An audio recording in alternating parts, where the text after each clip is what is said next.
บายดีเด้อพี่น้องหลังจากจบงานไปแล้วพี่น้องเลยทางพี่น้องเฮากะกำลังมาเคลียร์ล้างถ้วยล้างบ่วมตอนนี้เนาะได้อ้อยคนสวยล้างอ้อยคนสวยล้างถ้วยแล้วก็เอ้ยเจ้าบ่าวได้พี่น้องเอ้ยนี่ค่ะล้างถ้วยตอนเช้าพี่น้องเอ้ยส่วนละวนกันตอนนี้หลายหน้าที่ทั้งพี่กับเด็กๆพี่น้องน้องบิวตี้กับน้องอย่างน่าฮะพิมพ์ล้างถ้วยพี่น้องโอ้ยหูจะควมขนาดเลยถ้วยบวกเข้ากับหลายแห้งพี่น้องเก็บเมียนตั้งแต่เมื่อคืนนี้เนาะจบงานไปแล้วทางนี้กำลังเห็ดกับข้าวพี่น้องกำลังเห็ดเนื้ออยู่เนื้อกินสบายดีจ้าทางนี้น้องมิวกับเอ้ยอย่างปะไปทิพย์ไปฮิปโอ้เอ้ยกับหลายได้จ้าเอน้องมิวเป็นอะไรครับต่างล้มเลยพึ่งอันนี้มาสั้นด้วยว่าโอ้เจ็บโอ้คนมักย่างพี่น้องย่างเลาะแล้วก็เจ็บเลยวันนี้เป็นไรเนาะกูเป็นยังก็โอ้น้องนะแม่โอ้แล้วน้องกับทั้งมือทั้งตีเตะ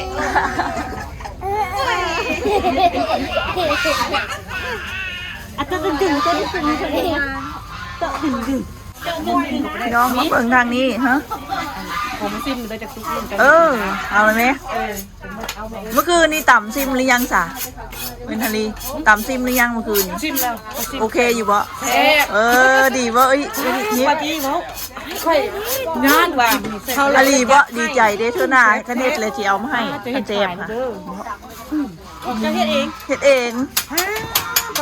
โอ้ดีใจได้เนาะมีก็ร้องแซงใช่คนเว้าตู้ไปทิพย์ตำว่ะไผ่เว้าไปตำกินฮอกนึงไปบีบ่มีครัวแล้วยังย้องเลยเนาะตำกินนี่บัดปะบี้ค่อยแล้วตำมาถ้าพี่เราชิมไปคำนึงป่วยมาพี่มาจำหุ้งไปเลยป่ะนี่มากินพี่ว่ะแซ่บคนเว้ามีกันแน่ทุกนึงคนเว้าคณะเฮ็ดเธอหน้าเฮาสิเอามาให้ต่ำเด้ออันนี้เขาก็เฮ็ดมาเอาให้ต่ำในนี่แหละพี่น้องเอ้ยดีใจย้องว่าอันประเด็กเชฟอันประเด็กไปตับตะเกะไปตับเลยไปตับเลยนี่เขาได้แซ่บแบบแซ่บโอเคตับตัวนี้ให้เงินเฮากับบริซื้อประเด็กแล้วเดี๋ยวนี้เฮาเฮ็ดมาให้บริซื้อเลยกินแต่ประเด็กเฮาเฮ็ดมาให้ใส่ตัวนี้นี่ใส่ตัวนี้แล้วใส่น้ำปลาทำเป็นสีเลยตลาดได้เลยบ่โอ้ยนาลีค่ะดีใจหาอาหารส่งค่ะปลาเด็กคนเซฟปลาเด็กว่ะนาลีเราเซฟโอเคว่ะพี่น้องกระเฮ็ดให้พี่น้องซีก้อนพี่น้องมาเซฟแล้วเฮากระเฮ็ดโลโก้ไซส์น้องเอามาขายตะแคงกันดิป้าเอาหน้าจะลงแล้วเด้อตะแคงนี่ปลาเด็กมีสตีตลาดละได้ปลาเด็กเซฟแต่ก็จับมาเฮาเฮ็ดเองพอบีแล้วยังยองเอาแล้วนี่เอาแล้วเดี๋ยวเฮ็ดเธอหน้าจะสิฝากไปให้เฮ็ดฝากไปให้เองว่าเขียนโลโก้ใส่มายังมีเฮ็ดปลาแดกขายแล้วเอ้านี่เงินนี่บ่ได้ซื้อปลาแดกแล้วมีแต่เฮาเฮ็ดมาให้เฮ็ดแล้วก็ฝากมือตะแคกเดี๋ยวสิเฮ็ดฝากไปให้ทางแขกให้ทางแขกชิมการันตีให้จังเฮ็ดโลโก้ใส่เด้อใส่แล้วก็ไผลีเลยมันขายตะแคกเอามาลองซิมปลาแดกแซ่บโอเคเดี๋ยวรอบหน้าจะฝากไปให้ฮะพี่น้องนายเอามาซิมโอเคแม่แหละพี่น้องทั้งเบิดเลยพี่น้องเลยมาตาท่าแขกผู้ตอนนี้กำลังเห็ดอยู่ในกลิ่นเนาะกลิ่นหอมจนขึ้นไปฮอดเทิงเขายังอยากเลยเมื่อคืนนี่ค่ะเจ้าต่ำนี่แม่นต่ำแล้วก็ตะก้องเนาะตะก้องกับกลิ่นเกือบเบิดกะทิแซ่บอะไรก็แซ่บแต่กระปุ้นมะหุ่งเมื่อนี้แต่มะหุ่งเพิ่นยากพี่นาเฮ็ดพี่นาเจ้ามาได้ซ่าได้ดิโอ้ทางปุ้นกำลังเฮ็ดอย่างนะอันนี้นาลีกำลังต้มอย่างอันนี้นาลีต้มน้ำซุปเผอพี่น้องต้มเผอลาวเฮา ใส่ผงนัวลงไปพอนัวใส่หลายนัวหลาย ใส่ลายเซฟลาย ใส่หลายแซ่บหลาย มันเลิกไว้เอาละตู่มามันไปล้างถ้วยอยู่ใช่มันจะบนรถอ้าว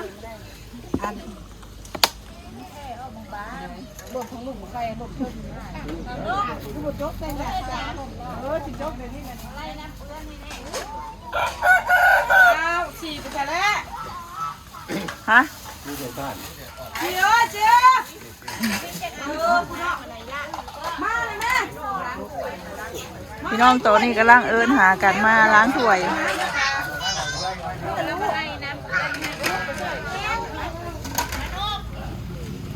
ไปนางซอยซีนหมูจ้ะพี่น้อง ซีนงัวนี่แหละ บ่ ซีนงัวสิเฮ็ดอันนั้นงัวเผาง ามขนาดเลยพี่น้อง ขาลายสิเฮ็ดอันก๋วยเตี๋ยวลาวพี่น้อง ลวกใส่อันก๋วยเตี๋ยวพี่น้อง ก๋วยเตี๋ยวลาวแซ่บ หม้อก๋วยเตี๋ยวเมื่อกี้นี่แหละพรกำลังปรุงเมื่อกี้นี่แหละพี่น้อง ๆเขาเจ้าเฮ็ดแซ่บได้ฝืออยู่พี่ เฝอลาวพี่น้องมันสิบ่คือกันกับก๋วยเตี๋ยวละก๋วยเตี๋ยวไทยเนาะ คือกัน คนละสูตร คนละ โอ้ สูต งาร มขนาดเลยซีนนะพี่น้อง งามขาลายเลือกไว้เป็นอะไร น้องมิวคนเก่งลุกขึ้นลุกขึ้นลุกขึ้นลุกขึ้นลุกขึ้นโอเคกินแล้วบ่นมกินนมกินน้ำหรือยัง อย่าล้างจาน นี่เมีย อันกล้องนะพี่น้องตอนนี้ก็ล้างได้ไปหลายแล้วน้องพี่น้องเอ้ยเก็บไปใส่อันลายกระเข่งแล้วทางนี้ไอ้นรงค์กำลังอันกวบพี่น้อง เพราะว่าบ่มีกระเข่งใส่กำลังกวบใส่โต๊ะไว้พี่น้องทางนี้ก็กำลังรอกระเข่งป้าพี่น้องเอ้ยเก่งขนาดเลยน้องบิวตี้ผู้ล้างถ้วยได้เป็นกระเข่งแล้วช่วยกันพี่น้องคนละไม้คนละมือมีแต่พี่น้องเฮาทางแขกเบิดเลยติ่มเลยพี่น้องนี่ทางไอซิดก็เอาโต๊ะมาพี่น้องเอาโต๊ะมาไว้กวบถ้วยกวบบ่วงเนาะทางนั้นเอ้ยฮิปกำลังไล่พี่น้องกำลังล้างส่วนหนึ่งเนาะทางคุณเนาะ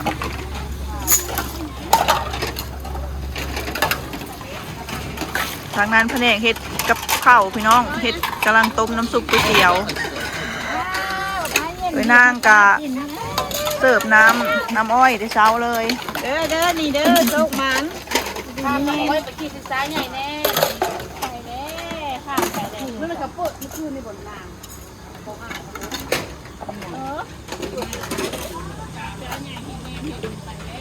เอาเลยพี่เมื่อยน้ำเนี่ยตักเอาไปได้บ่เอานี่ พี่น้องทางนี้กะทางงานสาวเทพแล้วก็น้องบิวตี้เอ้ยฮิปแล้วก็น้องพิมพ์อันนี้ก็ต้าอ่ะเดี๋ยวจะหน่อยจะมีกะเก็บพี่น้องเก็บไปกวบเนาะเก็บภาพบรรยากาศก่อนพี่น้องทางนี้กำลังล้างถ้วยย่านสาวเทพบ่สะดวกเข้าคลิปเมื่อกี้ดีก็เลยบริษัทกล้องไปพี่น้องทางนี้ นั่งล้างไปนี้เลยได้ แบบนั้นแล้วมันจังบ่เจ็บขาเนาะ สไลด์พิมพ์เอาสไลด์มาแน่วิวจับสไลด์ให้นี่สไลด์ว่าจะมีซื้อมากินยังไม่ใส่จ้ะ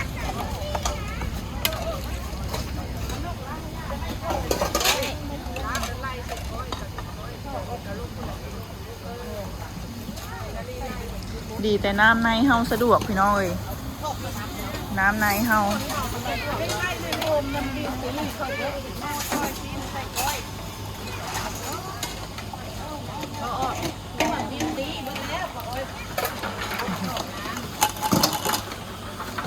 ทางนี้ก็ล้างลายเลยนะพี่น้องแล้วลายแล้วแล้วเราก็จิกวบใส่โต๊ะไว้นี่ให้มันแห้งพี่น้องแล้วเราก็จิกวดนับแล้วก็ส่งเพิ่นเนาะในส่วนที่เรายืมเสาเพิ่นมาเนาะ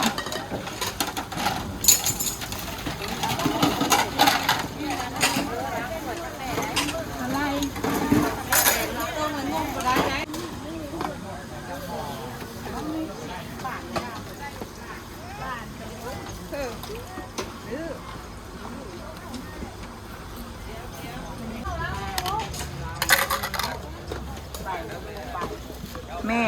ฟ้าแล้วก็ปะทากำลังให้ยังโอ้ยจุ่มซีนให้กับข้าวให้ไอ้น้องมาซอยงานดอง โดยกำลังลวกซีนพี่น้อง แซ่บๆนี่เด้อ ลว มาก ซี กิ น นน้ำกันเด้อนี่ซีนนี่ซีนขาลายนี่ ขาลายอ่อนๆนุ่มๆเลยพี่น้องตุ๊กน้ำซุปเอาขดพังผางเลยตอนนี้ลวกซีนสดๆเลยพี่น้องขาลายสดๆเล อัน ย นี้เผือนี่น้ำเผือ น้ำเผือ นี่เนี่ยแซ่บ นัวขนาดเลยค่ะเนาะ ๆนัวขนาดเลยน้ำซุป น้ำซุปนัว นัวๆเลย ๆตอนนี้ก็แดดกำลังออกเนาะเนาะ สรุปงานดองเด้อ สรุปงานดองพี่น้องมื้อนี้เนาะ ไอ้น้องเลี้ยงเผือก๋วยเตี๋ยว ก๋วยเตี๋ยวลาว ก๋วยเตี๋ยวลาว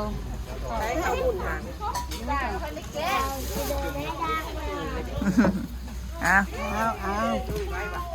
ว่าดอกท่านี่เราเสือเมื่อกิน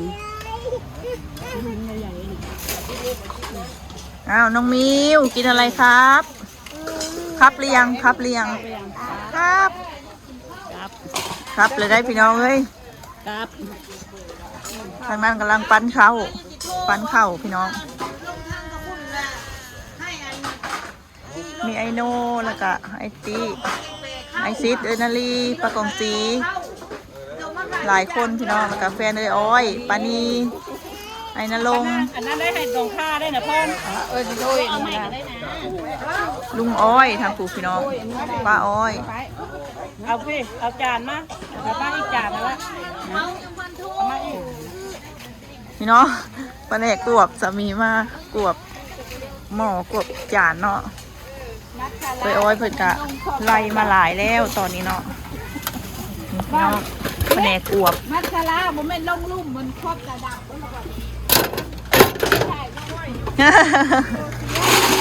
โอ้งานเข้าแล้วทางนั้นนะพี่น้องเทกระจาดแล้ว มาเอ้ย